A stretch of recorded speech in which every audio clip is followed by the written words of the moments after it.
7장 14절까지 말씀입니다. 오늘 우리에게 주신 말씀 이사야 7장 14절 한 절 말씀입니다.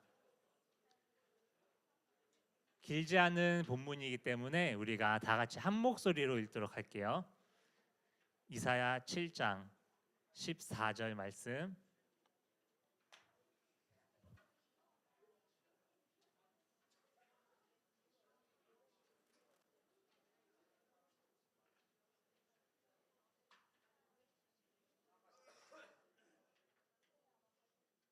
이사야 중간에 있습니다. 구약성경 중간에 이사야 7장 14절 말씀입니다.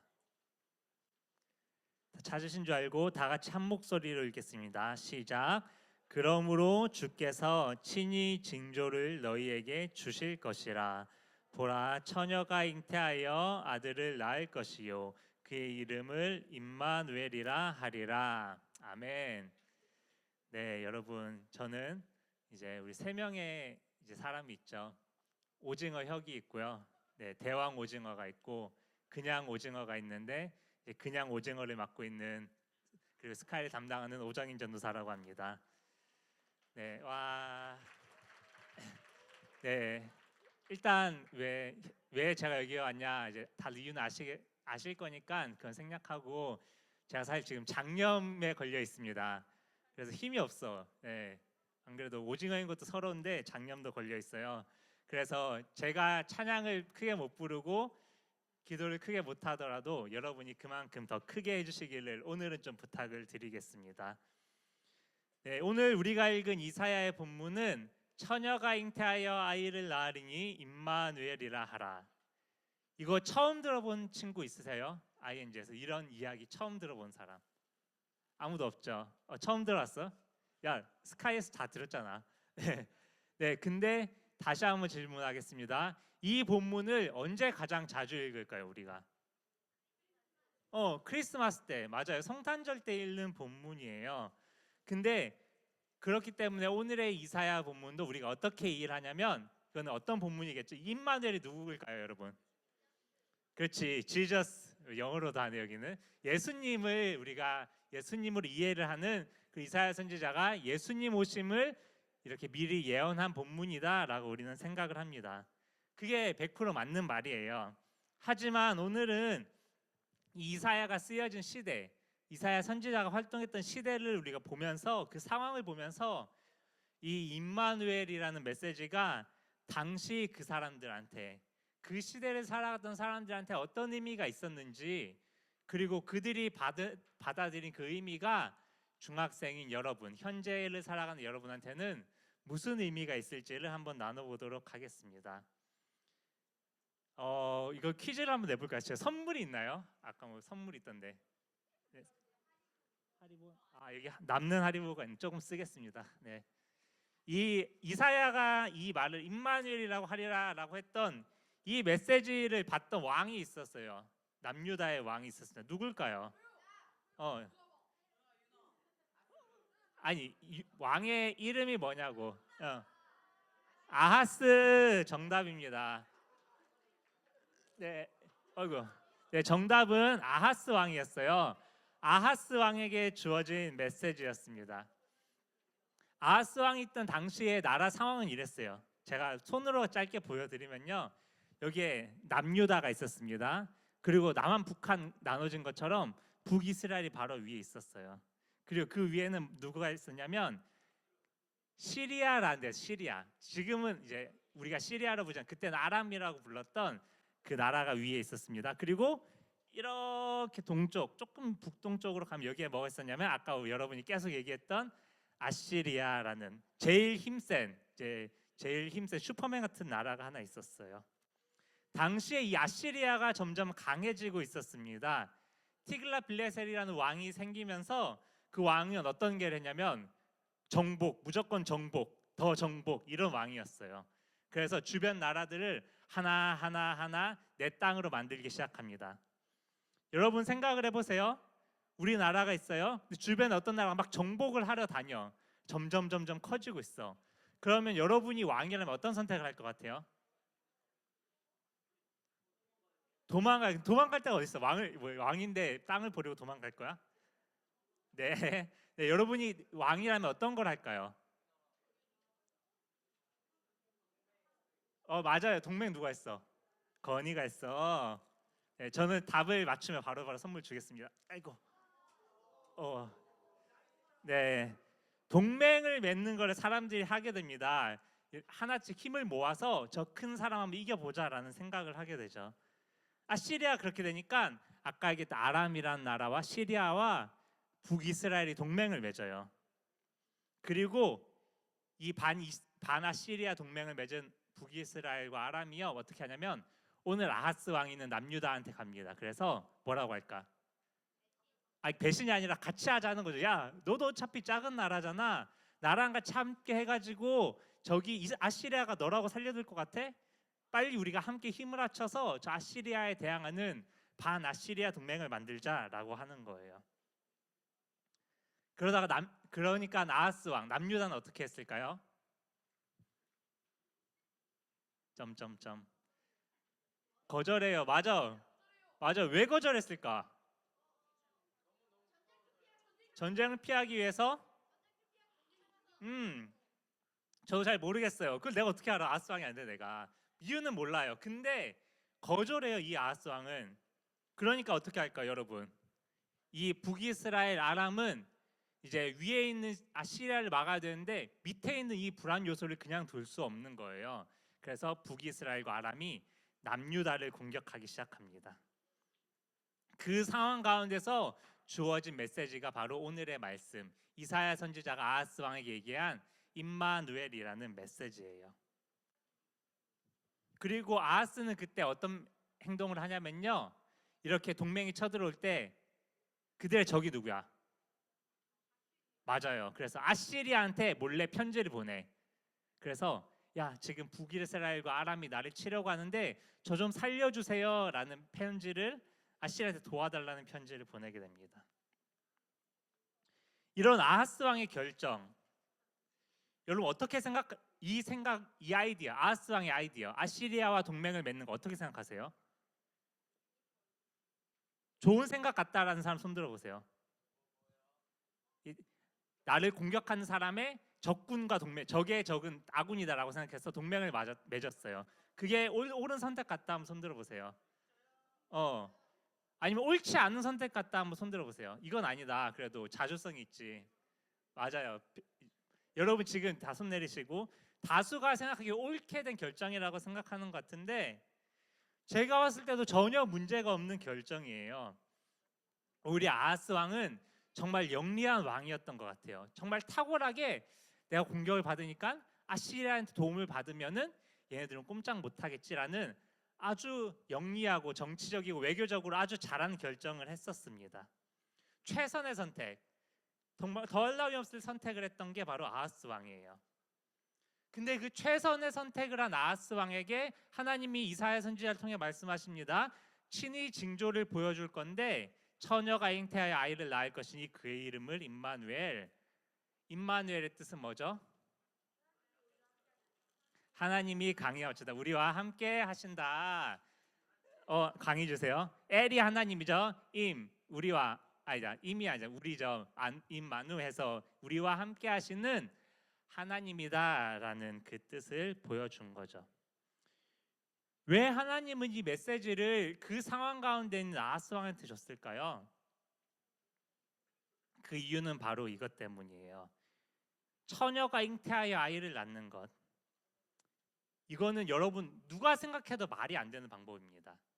결혼도 하지 않은 처녀가 남자를 알지 못하는 처녀가 아이를 낳는데요.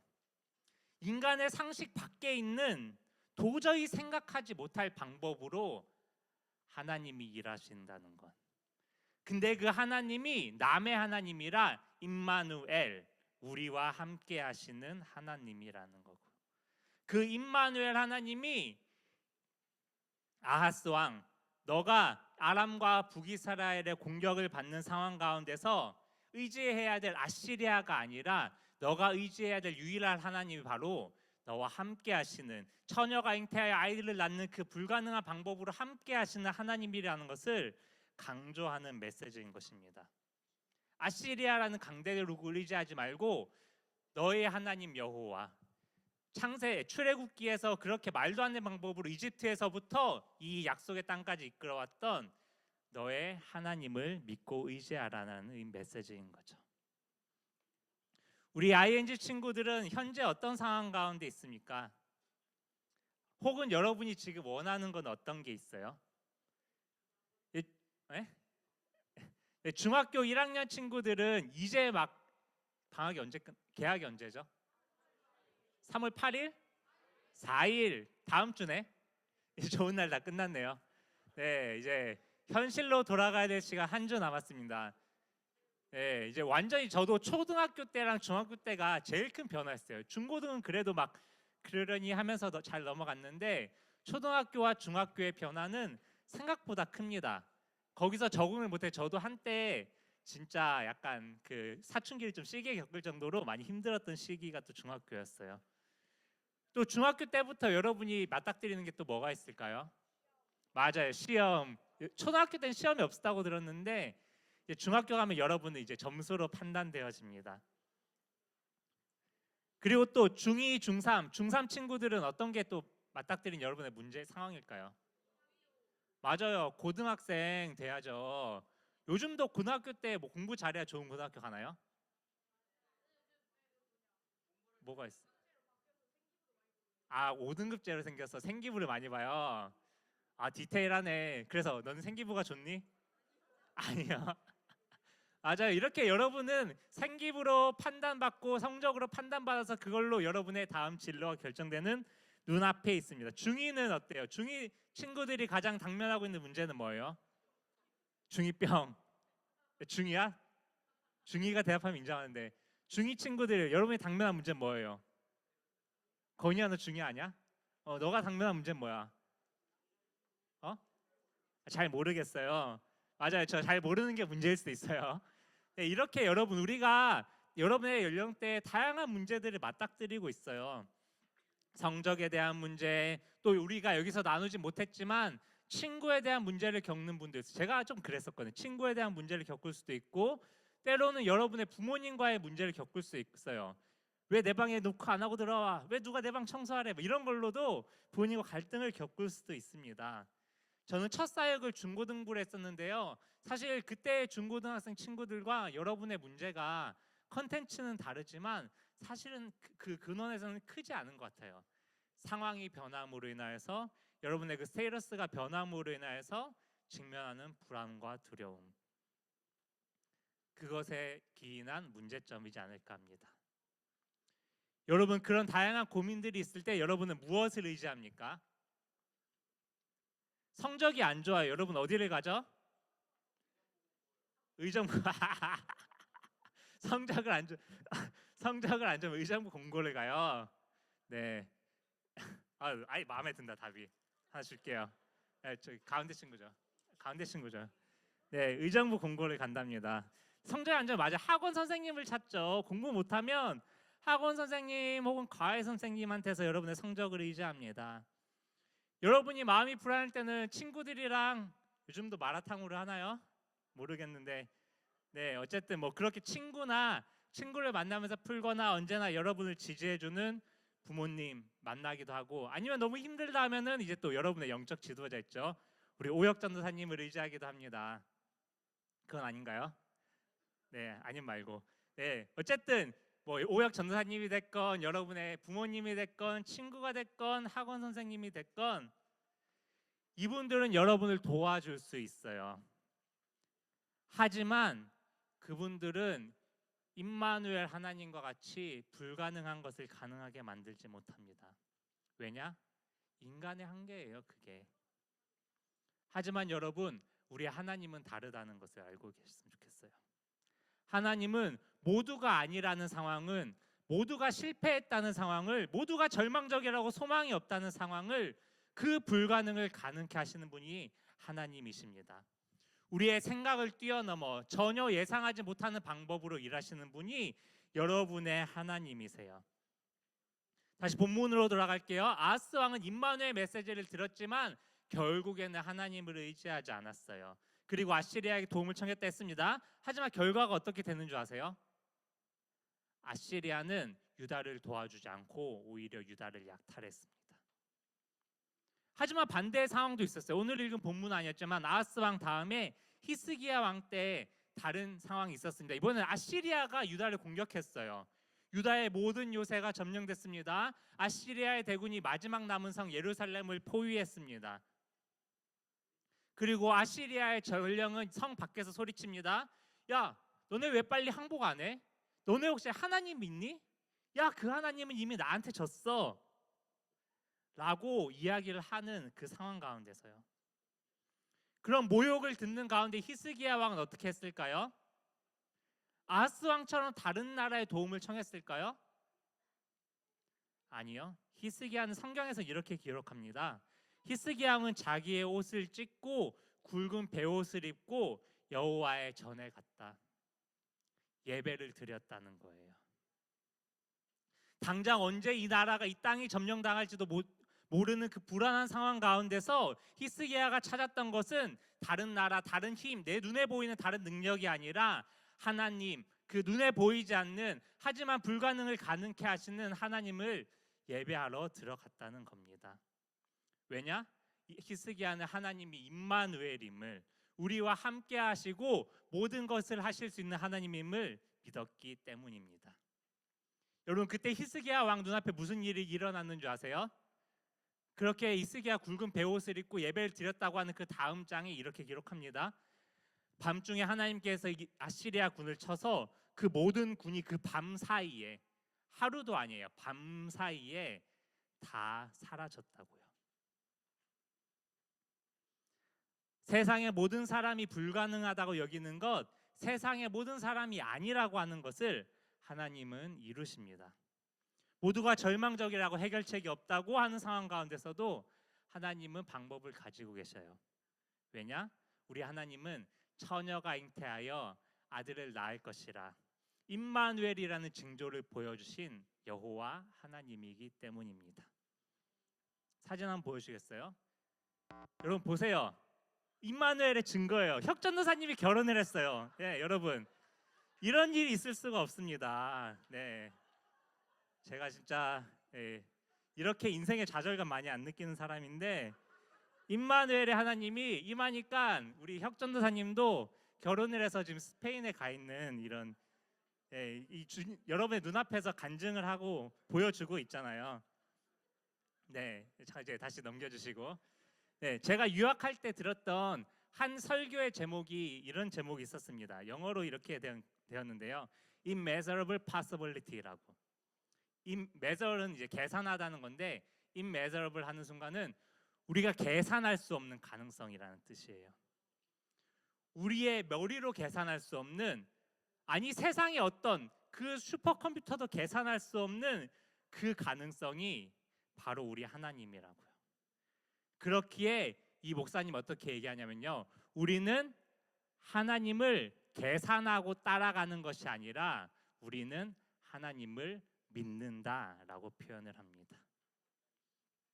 임마누엘이라는 하나님이 여러분께 보여주신 것은 바로 그 가능성이에요. 처녀가 잉태한다는 불가능한 방법, 불가해에 이해할 수 없는 하나님께서 여러분과 함께 하시다는 것이 곧 여러분의 믿음의 근간이 되고 그것이 여러분의 삶의 가능성이 된다는 겁니다. 그리고 그 가능성을 가지고 여러분은 항상 예배하시기를 소망합니다. 여러분이 세상의 방법 가운데 휩쓸릴 수도 있을 거예요. 그 가운데 낙심할 수도 있을 겁니다. 실패를 경험할 수도 있을 거예요. 하지만 그 가운데서 여러분의 곁에 임마누엘 하시는 하나님, 그 하나님을 신뢰하면서 나아갈 수 있는 우리 모든 ING 친구들 되기를 소망합니다.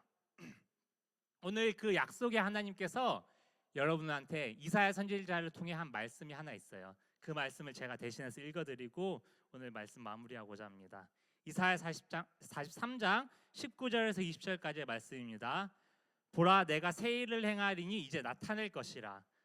너희가 그것을 알지 못하겠느냐. 그러면서 하나님이 이런 표현을 하세요. 반드시 내가 광야의 길을 사막의 강을 내리니, 말도 안 되는 일을 먼저 이야기를 합니다. 그 다음에 이야기하세요. 장차 들짐승 곧 승냥이와 타조도 나를 존경할 것은 내가 광야의 물을 사막의 강을 내어 내 백성 내가 택한 자에게 마시게 할 것임이라. 이 하나님을 믿고 신뢰하면서 그 가능성을 가지고 살아갈 수 있는 모든 아이의 친구들이 되기를 소망합니다. 우리 다 같이 이 시간 찬양할 건데요. 아까 우리가 맨 처음에 찬양했던 그 찬양을 불러보려고 합니다.